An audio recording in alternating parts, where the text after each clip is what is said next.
Penyebaran COVID-19 di Indonesia semakin meluas sejak diumumkan pertama pada awal Maret lalu dan sampai saat ini total pasien positif COVID-19 mencapai 450 kasus di Indonesia.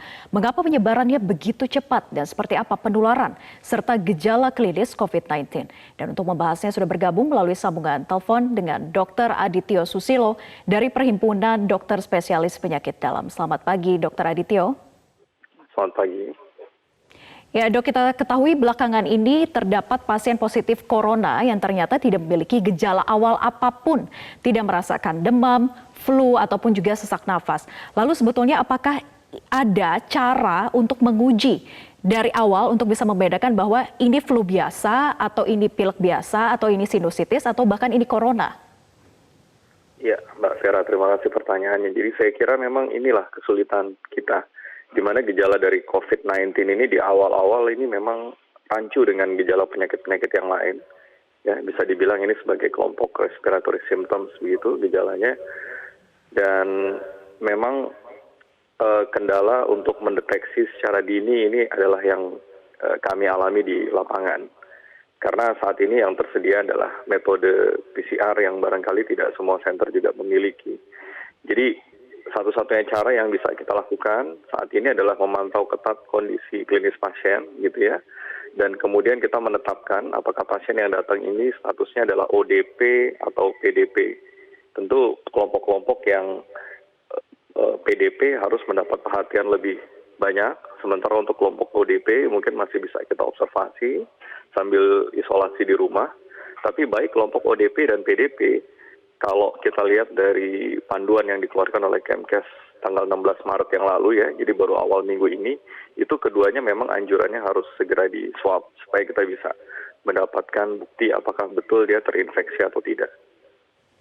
Gitu. Baik, artinya kalau memang dia ODP ataupun juga PDP memang mempunyai rekam jejak sebelumnya untuk sempat berinteraksi dengan yang positif COVID-19 atau pergi ke wilayah yang memang ada warga yang positif COVID-19 di sana. Lalu bagaimana dengan yang tidak memiliki rekam jejak yang seperti itu? Memang untuk rekam jejak ini ternyata nggak mudah juga untuk di-trace, Mbak Vera, karena Indonesia sendiri sudah dikatakan sebagai negara terjangkit dan sudah banyak area-area saya kira di Indonesia yang memang menunjukkan peningkatan jumlah kasus seperti tadi disampaikan oleh pemerintah begitu. Jadi memang untuk men-trace rekam jejak ini bukan perkara yang mudah. Dan untuk itu makanya kewaspadaan terhadap gejala klinis yang muncul dari pasien dan dengan revisi dari buku Kementerian Kesehatan yang mengacu kepada WHO gitu ya. Yang terakhir kita bisa melihat kriterianya sangat longgar dan sederhana sehingga akhirnya ini memang membantu atau mempermudah klinisi untuk meningkatkan kecurigaan mereka terhadap COVID apabila bertemu pasien yang memenuhi kriteria tersebut. Kriterianya apa saja sih dok sebetulnya untuk yang spesifik? Ya, jadi panduannya sangat mudah sekarang, jadi hanya gejala demam atau riwayat demam dengan cut-off lebih dari 38 derajat Celcius, ditambah dengan any respiratory symptoms gitu ya, bisa batuk atau pilek atau nyeri tenggorokan atau sesak nafas begitu. Jadi ada gejala demam ditambah dengan any respiratory symptoms dan pasien tersebut tentu berada di area atau negara terjangkit atau baru pulang dari luar negeri yang memang terbukti sudah menjadi negara terjangkit begitu. Dan dengan 3 kriteria. Diduga positif COVID-19 ini? Kalau dilihat dari panduan itu gejalanya muncul kurang dari. Jadi Presiden juga mengatakan bahwa sudah memesan obat Avigan dan juga kloroquine yang sudah tersedia di Indonesia. Ada 3 juta butir bahkan. Lalu apa sebetulnya gambaran klinis dari 2 macam obat ini? Kalau untuk Avigan ini saya kira obat baru sekali ya. Kita juga belum pernah ada pengalaman, tapi kalau untuk kloroquine ini obat yang sudah lama yang sebetulnya sudah banyak digunakan untuk pasien-pasien malaria. Bahkan untuk pasien malaria sendiri kloroquine karena sudah lama ada gitu, saat ini sudah mulai ditinggalkan karena angka resistensi yang tinggi.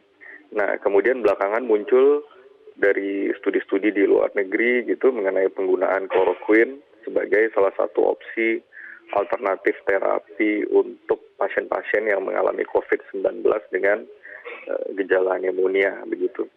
Dan tentu kita belajar juga dari luar negeri di mana mereka sudah memanfaatkan ini untuk opsi terapinya, sehingga bisa kita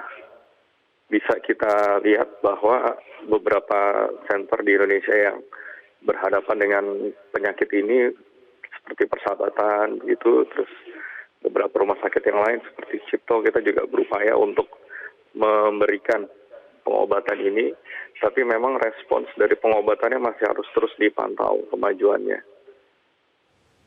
Gitu. Baik, kalau melihat kedua obat ini kan merupakan obat keras yang tidak sembarangan orang bisa menggunakan ya begitu.